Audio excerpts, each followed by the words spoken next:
Okay, welcome, welcome, welcome, welcome. This is such a wonderful gathering of people. The energy in here. One of my students is sitting in the front row, and I said I'm going to cancel class this afternoon, and we're just going to stay here and party, okay? Because the energy here, people who have been, and at the end we're going to ask how many people have been to Mallard and how many years. Jean Replinger's request. But first, welcome. Thank you for joining us today for our talk, Mallard Island and the Legacy of Ernest Oberholtzer. I am Marianne Zarzana, Associate Professor of English at Southwest Minnesota State University, and also the Director of the Creative Writing Program.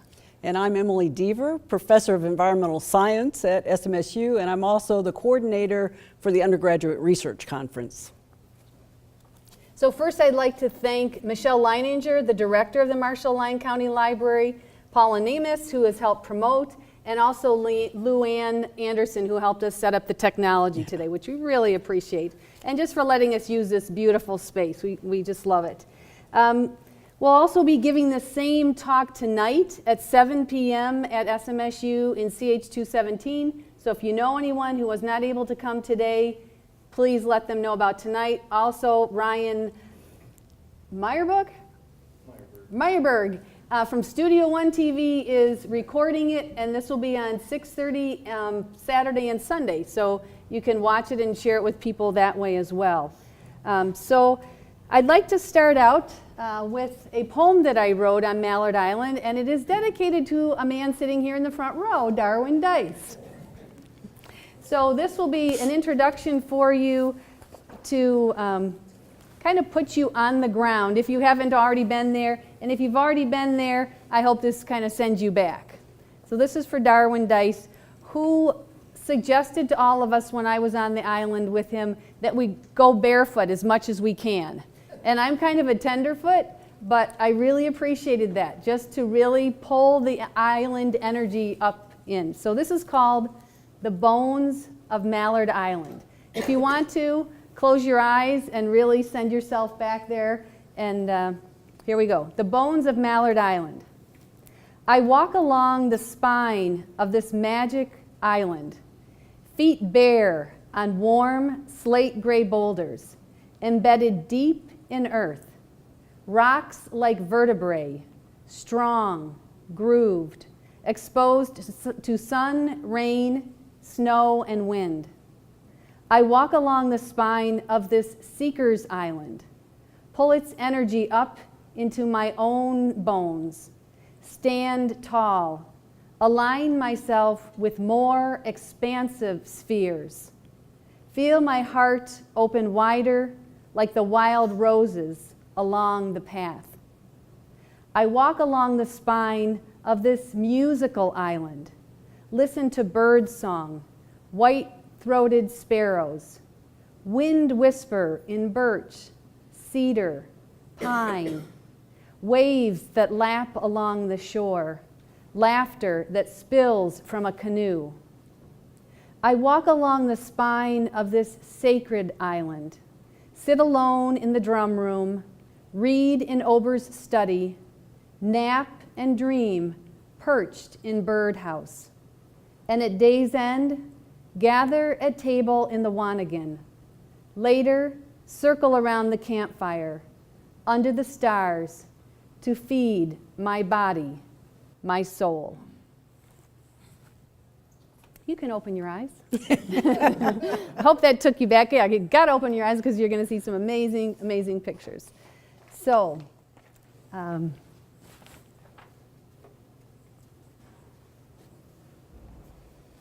this is, you'll see a lot of Emily Deaver's pictures here. Emily got a new camera, and she took a class from Roger Schrader last spring. So even though she's a scientist, she really tapped into her artist side here.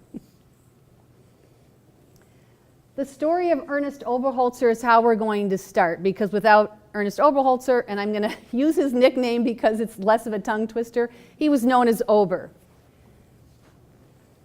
The story of Ernest Oberholtzer might just be the greatest uncelebrated environmental story in North America. In North American history. We have too few environmental heroes to allow one so important as Ernest Oberholtzer to slip from our collective memory. And that's a quote from Joe Paddock's book. Joe and Nancy Paddock, both writers, poets, had been up to Mallard, and he wrote the biography of Ernest Oberholtzer, Keeper of the Wild, and that is something you can check out of the library here, and I have a copy with me as well. I read it for the first time this summer, and I highly recommend it. But this is why Emily and I are here today, is because we want more people to know the story. A lot of you know the story, but we want more people to know the story. He fought to protect the environment, to protect Rainy Lake, to protect nature, and we need more environmental warriors now today than ever before. This is not just a story of the past, it's a story of the present. So, quickly, Ober, he was born in Davenport, Iowa, 1884. His parents, Rosa and Henry. His parents divorced. His younger brother had an accident and died when Ernest was 7. And so it was just Ober and his mother. And he attended school a block away. He often credited the Irish gravedigger Thomas Burke with instilling in him a curiosity and love for nature. 1 year to live. Near the end of high school, Ernest suffered from rheumatic fever, and he was told by his doctor that he had only 1 year to live, and that would affect him the rest of his life, because when you only have 1 year to live, you kind of live full on, right? So he went on to Harvard, but instead of, and this is in the early 1900s, instead of going maybe the route of you are expected as a man to be a doctor, a lawyer, a businessman, he thought, what the heck, I'll study what I really love. And so he studied landscape architecture, which might not have been practical. Speaking as an English major, we don't do the practical thing, but when you do what you love, it's really the best thing. And then he traveled up north to northern Minnesota, fell in love with the Boundary Waters, and decided to have some adventures there.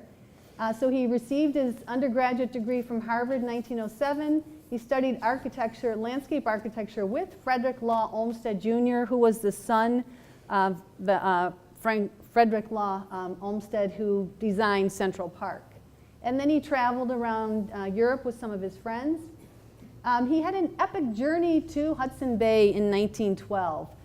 He went with an Ojibwe guide and friend, Billy McGee, and Billy was 51 at the time. You can see him there.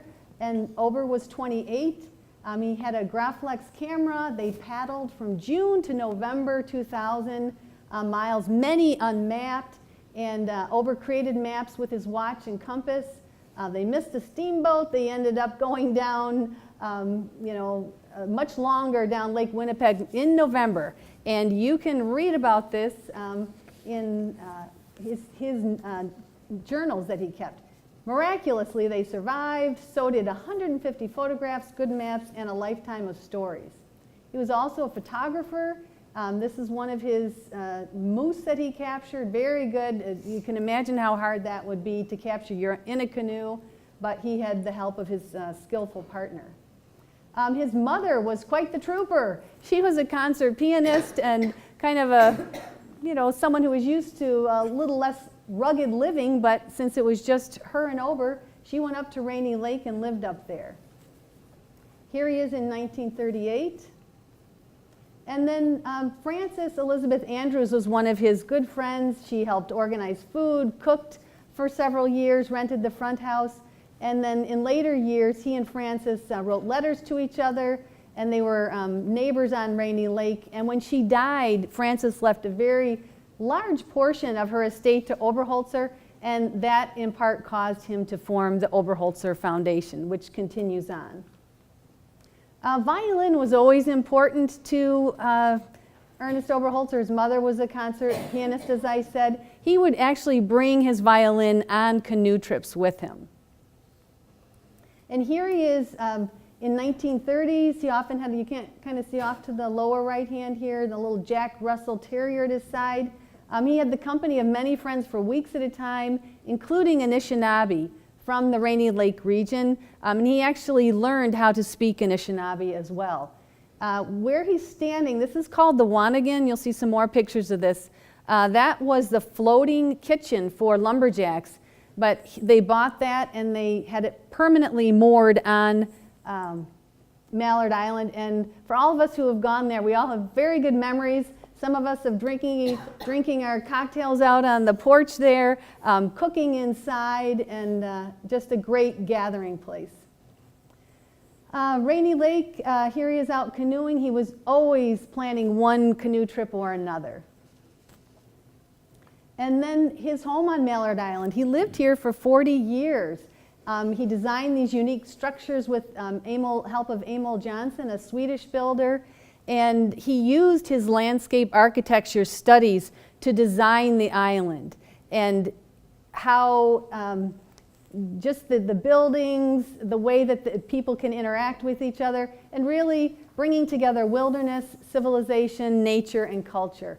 Also, it's called the University of the Wilderness because he collected over 12,000 books, art prints, maps, records, and sheet music. And these are in all the buildings. There's one building that's called the library, but there's books everywhere. And Jean Replinger can tell us more about that.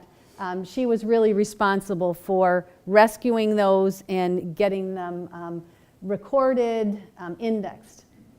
He became an advocate for the preservation of the Border Lakes region, which led to the Boundary Waters canoe area.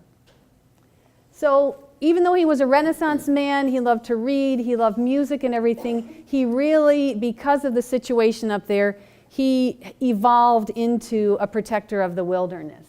And he was in a 9-year court battle with Edward Wellington Backus. That's the man at the top. He was a lumber baron.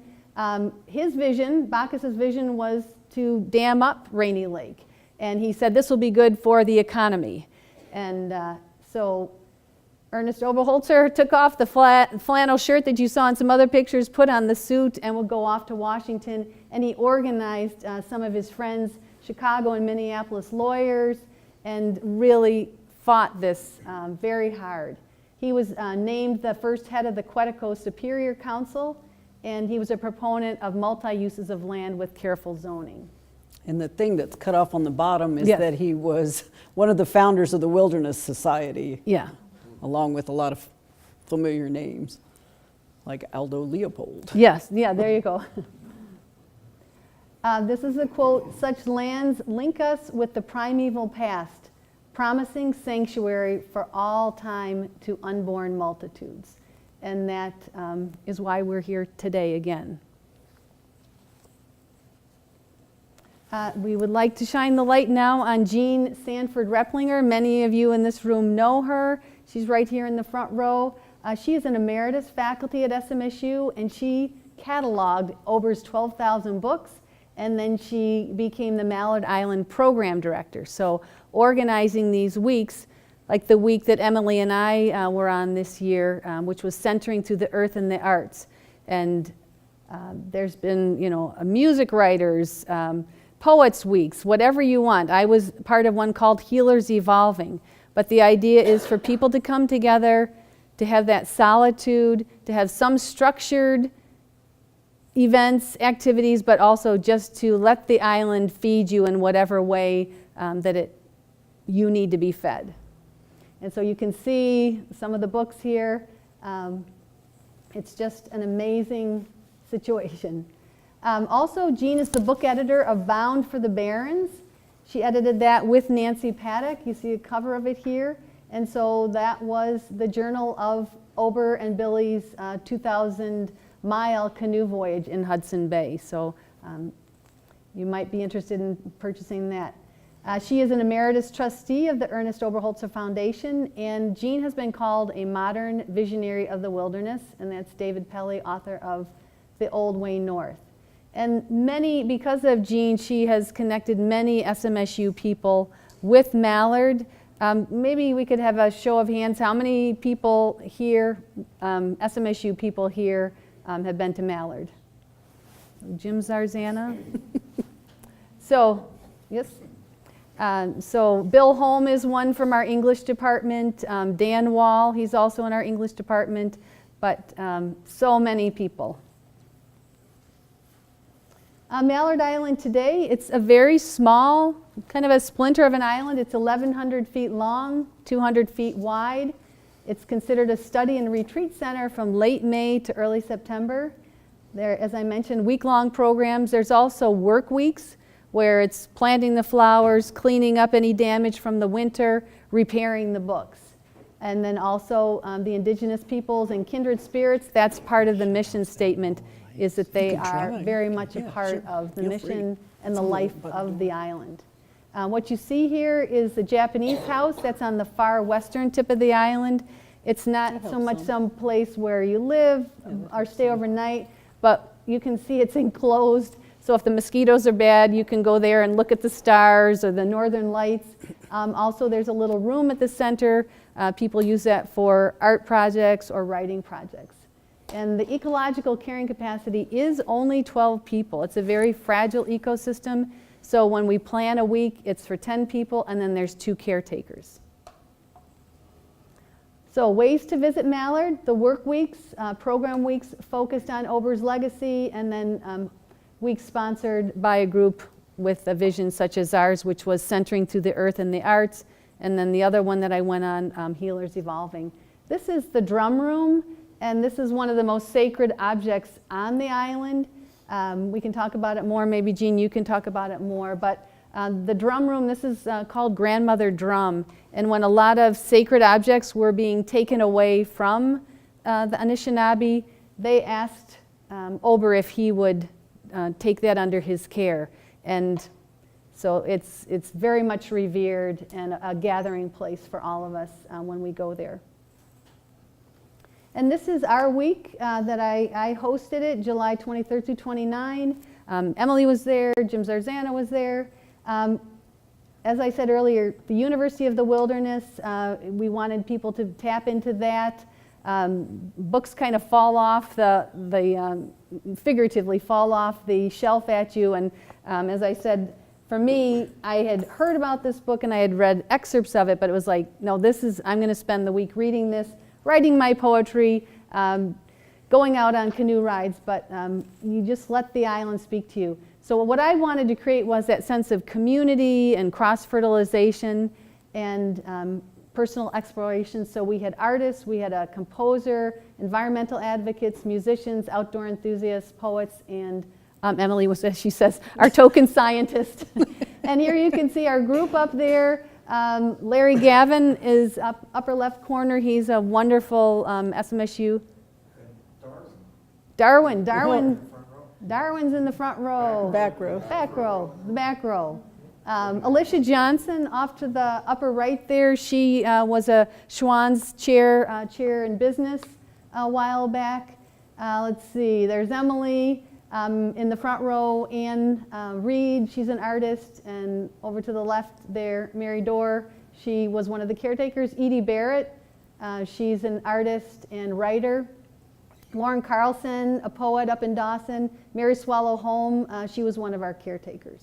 And then, of course, the Wanagan. You can kind of see how it's long and narrow, and all the dishes are right there, and it looks like Jim Zarzana's holding forth. Everybody's kind of laughing there and looking at him. But we each take our turns making a meal in pairs, and you've never had better food than on Mallard Island. Here up in the upper left-hand corner, Alicia Johnson, who is a gourmet cook and chef, that's a chocolate ganache with wild blueberries picked on the island. It was absolutely stunning.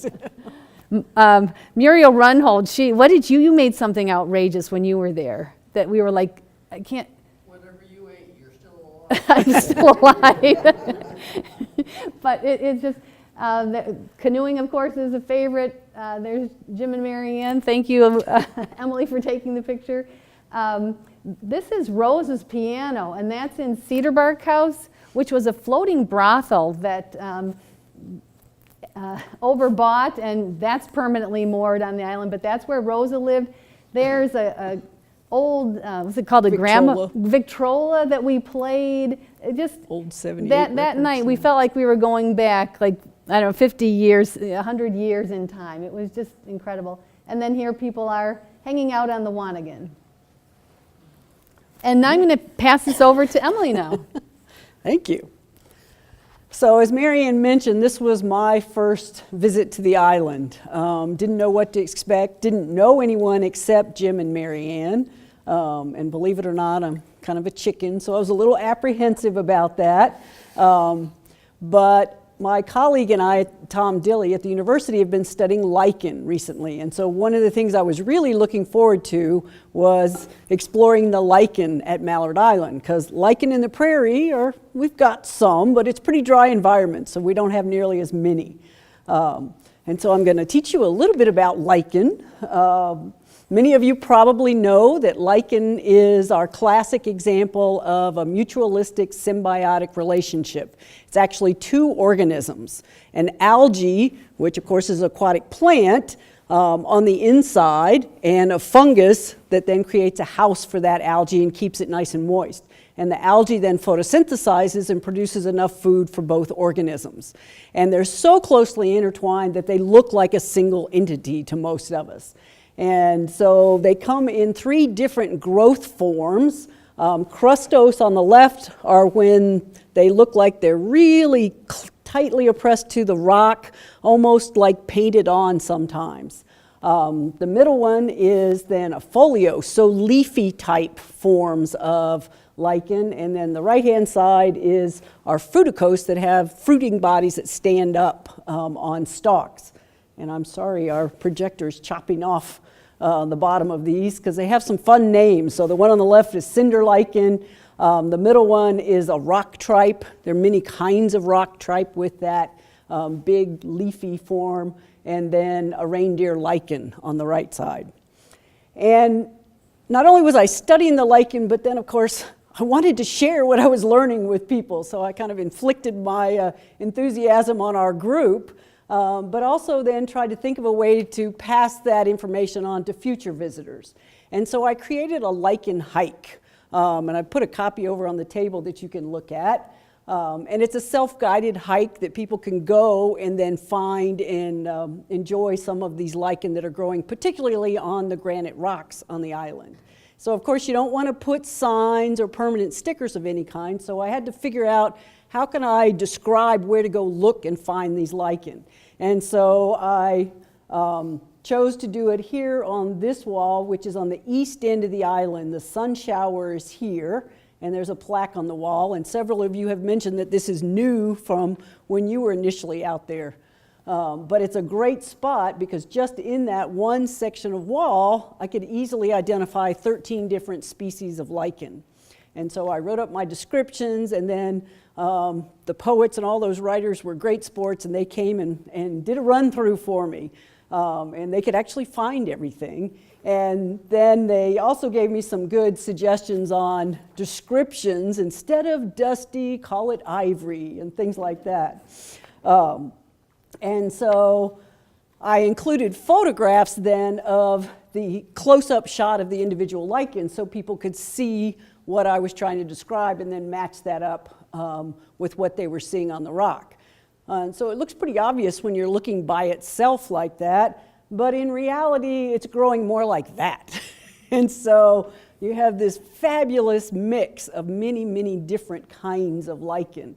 And so this picture has actually got probably 6 or 7 species. And of course this rock tripe in the middle is pretty easily recognizable. There are many kinds of rock tripe, but at least you can get close and know that's a rock tripe. And then the bright orange is our fire dot lichen, granite fire dot. Grows really well in that region, really obvious. But then you have this lumpy cauliflower looking thing that's called a rock posy.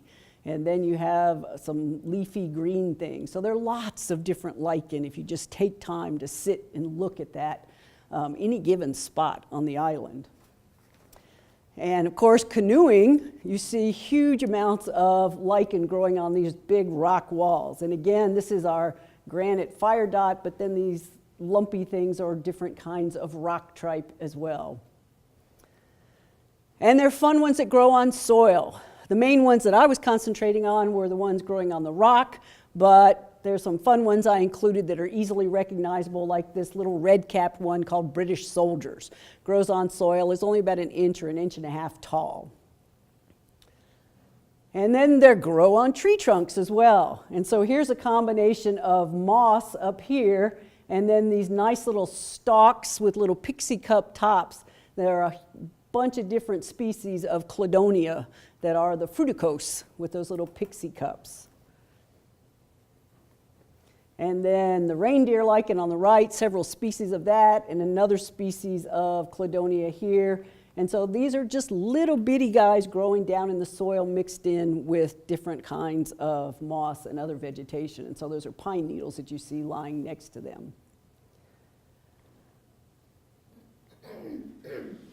So one of the things that Marianne mentioned is this idea of having a real mix of people out there. And the first morning, I went and sat on the stone bridge and was just reveling in all the lichens. So I was really just examining up close the stone bridge. And Anne Reed, in the pink shirt here, is an artist. And she came down and sat next to me. We didn't know each other, so we spent some time getting to know each other. And of course, I was talking about lichens because she's like, "What are you doing?" And as a result of that, she then took a picture and started working on a painting that week. And so this is at the end of the week, and she's showing us on her phone the photo that she took and then the painting that she had created as a result of that, and then went home and finished up that painting. Took her several months. But it was pretty exciting that she had lichen in the foreground as the main focus of that painting. And then, of course, you can see this is the edge of that stone bridge. And in the background, back here, you can see that granite fire dot lichen on the big face of the rock there as well. So she did a beautiful job capturing all the different kinds of lichen growing on that stone wall. And one of my other goals for the week, as Marianne mentioned, I had gotten a really nice camera, and then I took this short photography class from Roger Schrader, learned a ton of stuff, but didn't have any time to apply the things I'd learned. And so this was a wonderful opportunity to be able to try to do that, spend time with my camera. And I got really lucky. I took a lot of photos, but I got some good ones. So I'm going to show you a few more. But there is a book on the table over there that I did create after we got home, put photos together and gave that to Marianne as a thank you. And so the colors are better in the book than they are showing up here. Tell them how early you got up. Well, yeah, I had to get up, 4 o'clock to get the sunrise photos, but it was worth it. And we had some just incredible days. And this photo was thanks to Darwin Dice. We went out canoeing one morning, ended up being out, I think, 3 hours, 3.5 hours, something like that, because it was just absolutely gorgeous. And we paddled all around the lake and the islands, and so I was able to get some nice shots from a distance looking at the island. And you can see it was just calm as could be. The colors in this one with the red were because of sunrise, so it wasn't fall colors, it was just early morning light. And this was another early morning shot. And I worked hard to try to get a spider web. There wasn't ever any dew on the spider web, which is something you can often focus on to get a photo, but I finally figured out how to do that.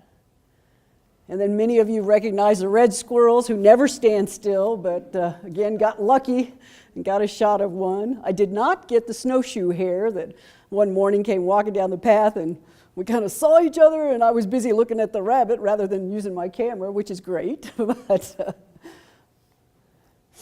And this is the stone bridge that I was sitting on the first morning, which of course goes out to the Japanese house. And that's where Anne, the painter, sat most days and worked on her painting.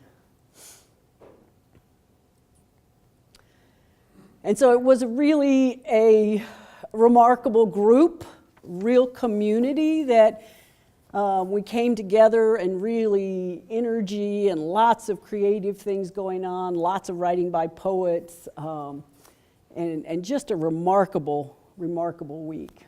Music by Darwin Dice on the flute. Yeah, lots of music, lots of poetry, lots of reading, lots of sharing. And so Marianne and I really wanted to share with you then information about Ernest Oberholtzer and his vision for the protection and appreciation of nature. We also wanted to promote his legacy, to really try to convey how important it is to have spaces like Mallard Island where you can go and just be in nature, to really reconnect and renew and get refreshed.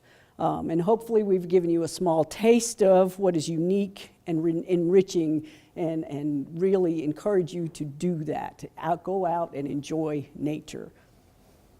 And so if you want to know more, you can go to the Mallard Island website and always take donations. It's just eober.org. And we'd be happy to answer any questions. It's also on Facebook, Mallard Island and Rainy Lake. So go on Facebook and like it. Any questions? Oh, we're going to make them raise hands on how many people have been there. Oh, yes. How many people have been to Mallard Island?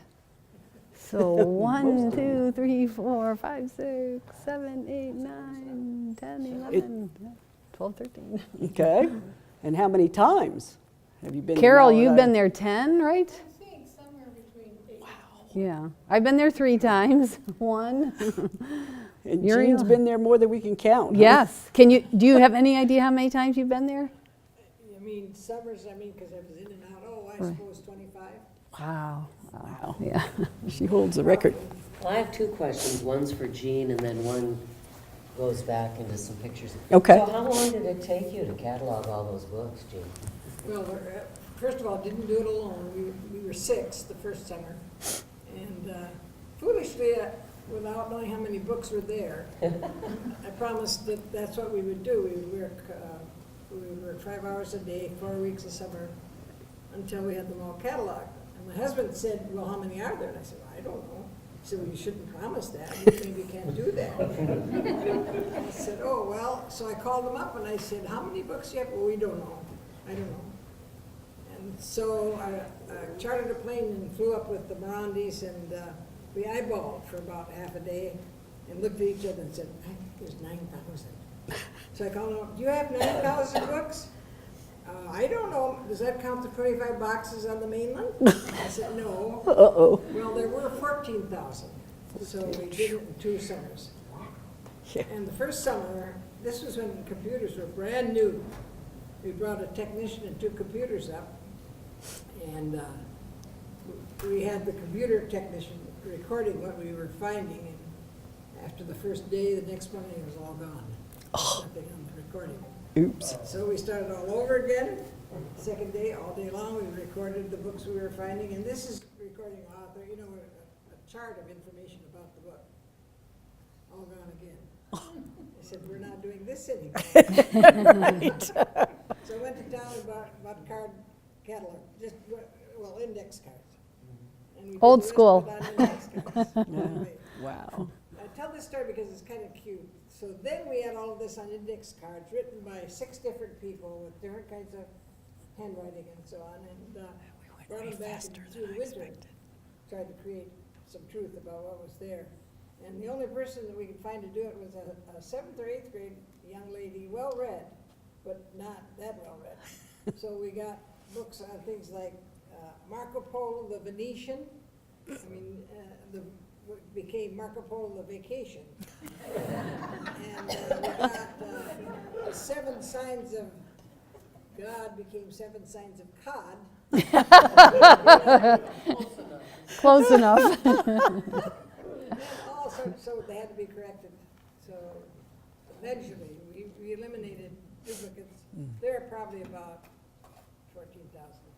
That's still pretty amazing. He Yeah. documented 2. Well, they told me I couldn't do it. That was the wrong thing to say. Yeah. And then my other, Mm-hmm. if you can go backwards, it was a close-up of lichen, and I think it was on a tree. Yeah, maybe there. So I'm thinking, sometimes are we looking at moss, but we think, no, the other way around. Sometimes am I looking at lichen, but I think I'm looking at moss. And Could be. Can you explain the difference between the 2? No, okay. There are so many kinds of lichen. Well, I was that thinking moss is moss- being in the shade, whereas obviously sometimes. Well, moist, it doesn't have to be shade necessarily. But lichen can. Lichen be can, an yeah. You find, Moss a plant? yeah, It's moss is a plant, So it's acting like grass. yeah. And lichen is. And so the moss is going to tend to get most of its nutrients through the roots, whereas lichen get their nutrients mostly from the atmosphere, which is why they grow on, concrete and various other things like that. Can you eat it? There is some question, of course, the reindeer lichen, caribou and things do eat up in the tundra. Can you eat the rock tripe? There are discussions of people having eaten rock tripe, and not a great diet because there's not much to it, but supposedly won't hurt you. Not space. I'll grill some rock tripe up there over the fire when you're over there. Yeah, no, we didn't do that. We had much better things to eat. But yeah, Thank you. sure. So my guess is the lichen will survive a lot longer than the human race probably after we're all. Well, many species of lichen are very, very sensitive to air pollution. So maybe, maybe not. Yeah. Yeah.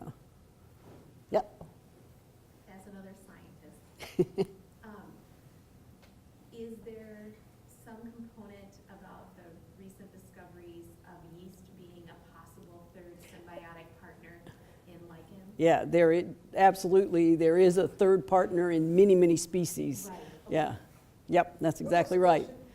So a recent article found that not only is there an algae and a fungus in most lichen, but there's a third partner in that association that's a yeast. And they found that in a whole group of, they're not sure it's in all lichen, but certainly found it as a major component in a large number of lichen. And so now they're trying to understand that relationship.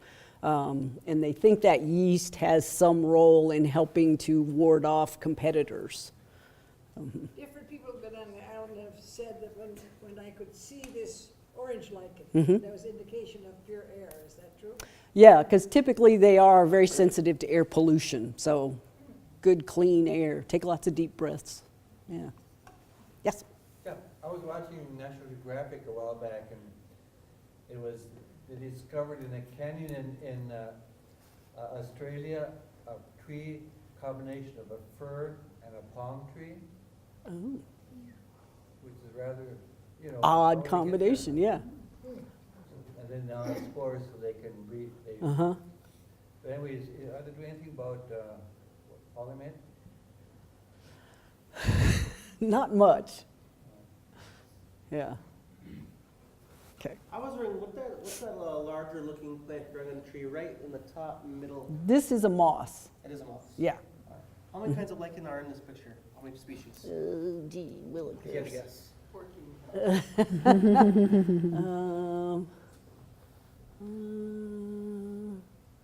I see maybe 6. There's several kinds of moss because the green fuzzy stuff down here is moss, but the little pixie cup things are lichen. Yeah. So yeah, and it's just amazing because any given spot on Mallard, on the ground, on tree trunks, on rocks, you can just stop, and if you take time and look, you just see more and more and more things. It's amazing.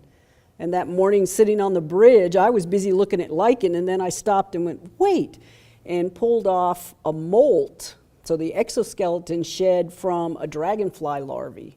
And it was one of the biggest molts I've ever seen. It was literally that size, where the larval stage had crawled out of the water and then shed its exoskeleton and metamorphosed into the big dragonflies that we see, because there's some big dragonflies on the island. And it was just like, that's cool, so it's just really looking and taking time to look, and there were just so many things, yeah.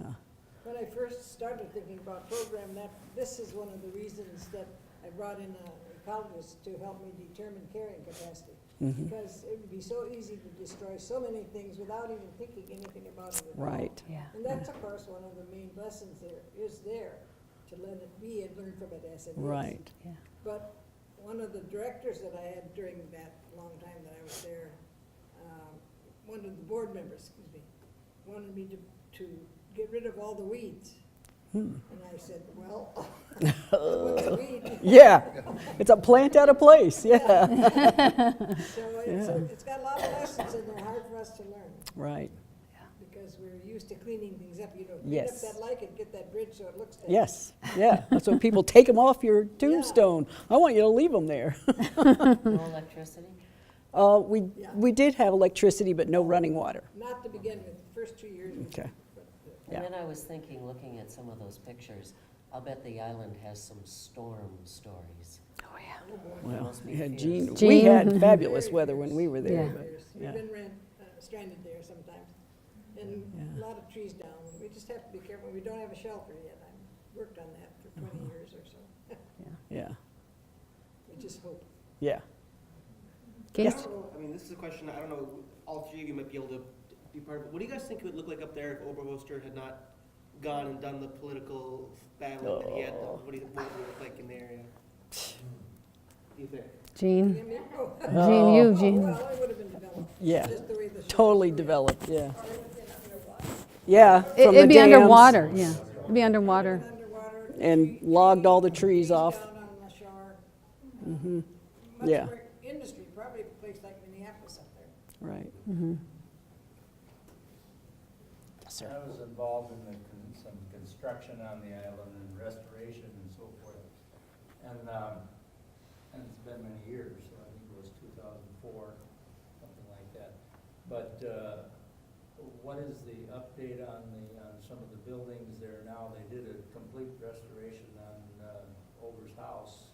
Isn't that right, Gene? They just finished last year. Yeah, last They're year. trying to keep it the way it was, and that's not easy to find cedar slabs now. Go back to Okay. Ober's house. Cedar wood was gotten by On taking the the first four sides page. off. Then we used the slab. Cedar is very resistant. Ober's house, Yeah, so this is Ober's house, and they just redid the whole chimney, which was an extraordinary undertaking. And, Just finished. yeah, and the man who really led the group, he had grown up in that area, so it was really kind of like going back to his childhood, but it was a labor of love. Yeah, the island, while I was there, we were able to get it as a National Historic Preservation Site. And that meant that when the chimney wasn't working, we had to take it down stone by stone and number it and replace it exactly the way it had been. Okay. And what are the needs now for construction there? Anything coming up? We did restoration on Cedar Bark, restored the roof there, and then we rebuilt Artist House. And then, Well, as you know, all Something- buildings have about a 10-year cycle of needing either roof or windows or side or something. So it goes on. It's hard to find workers like Dean who will try to do it the way it was done. They always want to fix it better. Mm-hmm. and Don did some restoration on the Wanigan. Right. Raising- The foundation Raised on that. it because we had severe floods. Yeah. Yeah. I couldn't go up there, we borrowed my jacks. Use them on that. It has so many lessons to learn by just letting it alone and learning them. And that's very hard for us. We want to fix, that's the way we are. We want to fix it. Or we want to make it easier to do. It was a constant fight to not bring water into the Wanigan. You could put a tank on top, Gene, and then you wouldn't have to carry the water from the pump house. Oh, yeah. So you don't like pumping the water down there? No, it's slow. When you do while it's coming out. Well, I stand and look at the lake. Is that hard? You don't like it? Well, I suppose it's all right. And listen to the white-throated sparrow. But it's so much water. I said, do you learn anything from that? It's a Yeah. lot of water. Could you use less water? Oh, yeah. You know, there's so many, just have to be attentive. What's the other building that was like from The birdhouse. Birdhouse, yeah. Birdhouse has been kind of, well, made barren because we've had storms that took down all the trees around. That one. That's where I said perched in birdhouse. I was taking a Darwin nap. stayed in there. Yeah, I stayed once on the top floor, and you do feel like you're up there with the birds. Go ahead. You do, because, and you can see those little props on the side, and then there's some. There are cables holding it in But place too. When my room buddy was on the lower level, when he would just shift in bed. I'd be up there, I could feel the building just going. Larry is a big guy. Yeah, he's a big guy. That helps, but no, it's, But vice versa, and then, I mean, Yeah. Yeah. How And- tall is that? But that building has a lot of props. Yes. it's like 3 stories. Yeah. Yeah. There's 3 levels. Yeah. 35 feet? Yeah. Oh, yeah, at least. Yeah. Yeah. Now, let's see. It's tall. I'm at 60 feet, 60 feet? I would think, isn't it? It's pretty I mean, tall.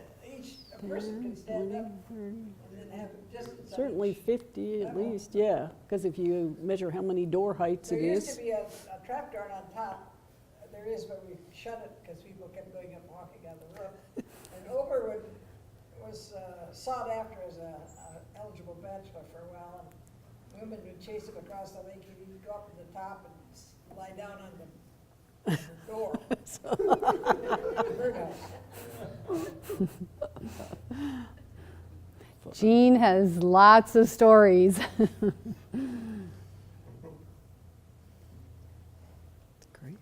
He would probably be dismayed, but yet not shocked at some of the arguments that are still going on up there. Oh, yeah. Part of the Oh, state. yeah. The same Yeah. The same, same. the same, Same, yeah, yeah. yeah. Yeah, enemies. different enemies. yeah, the wilderness area, they want to, the Trump administration and Pruitt, those people want to withdraw all the protections, and they're talking about logging and mining, and, either in those areas or right up to the border of those areas that used to be protected, so. I'm not sure what they'll win that argument. Yeah. The BWCA over in the area near the Outer Bottom course. I think, recent political tendencies are to okay those mining permits. Yeah. You only have to have 1 leak. Yep. Mhm. The polymet mine is That's an polymet. extreme threat to that whole area. Right. Yeah, and that was one of the motivations. I've been there 2 other times, but I've never given a presentation. But Emily and I feel like we, as I said at the beginning, we want more people who've gone there, that we need to invoke the spirit of Ober to take a stand for the environment, because, it's not over. We need to do whatever we can. Sing about it, write about it, share with other people, send money in, whatever it might be. Did you want to say something, Darwin? Well, I would say the polymet thing is just a huge concern for Yeah. many of us here. And Yeah. my sister's in Duluth and really involved in working to stop that. But one of the big cries is jobs, jobs, jobs. Well, there are tremendous opportunities for sustainable energy jobs that produce more jobs than mining, a one-shot thing. And we just need to push for that kind of stuff too. There's never been a mine that's not contaminated. Yeah. There's never been one. Yeah. Especially a copper mine. Yeah. Yeah. Especially copper. They're terrible.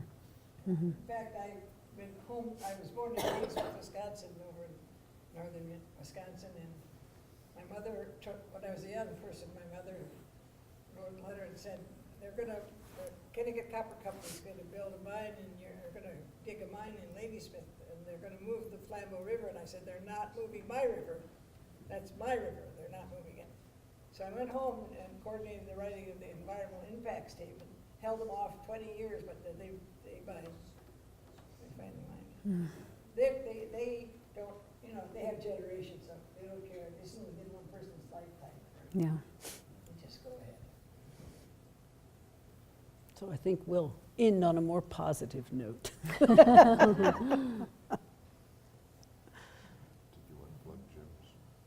Yes, I do want to make a segue and let you all know, if you don't already know, about Jim Zarzana. He's going to be giving a talk tomorrow and Thursday about the great influenza, the war everyone lost, 1918, and Jim's father was 5 years old when Jim's grandfather, a Sicilian immigrant, died young, healthy, hearty man in his 20s. So Jim's been personally impacted by that, but he's also a history buff and has done a lot of work on this. And do you want to say anything else, Jim? Well, Give the times and places? I mean, I think the title captures it. In 1918 and some into 1919, worldwide 100 million people died in about a 16-month period. World War I killed 5 million people. I mean, so it's a devastating disease, and for whatever reason, the people who died the most and the quickest, I mean, we're talking about people dying within 12 hours, were 20 to 40 years old. And the influenza usually takes the very young and the very old, or the people who are already sick with something like TB or AIDS or something. And this was wiping out the young, healthy people in a way that they never fully, still to this day, fully do not understand what happened. And protecting the environment, significant, we have to do it. Trump is suggesting defunding the CDC, especially the part that studies worldwide infectious diseases. And so this stuff could happen again, and the United States would just be wide open to not knowing anything about it or doing anything to prevent it. So viruses, the only purpose of a virus is to find a host, replicate, and die. And if the host dies while it's doing that, it doesn't give a damn. You know, as the world leader of viruses, Professor Oxford in London says, you know, they just want to replicate and die in a host. Jim, could you tell them the days, the location? Tomorrow at noon on the campus in CH201, and then back here in this very room Thursday night at 6:30. And he has a wonderful PowerPoint as well, so. Any other questions or kind of wrapping up here? Oh, did you want to say something else? No, I said thank you for the show. Oh, absolutely. Thank you. So thank you all for coming. Thank you all for Appreciate it. coming. Really appreciate it.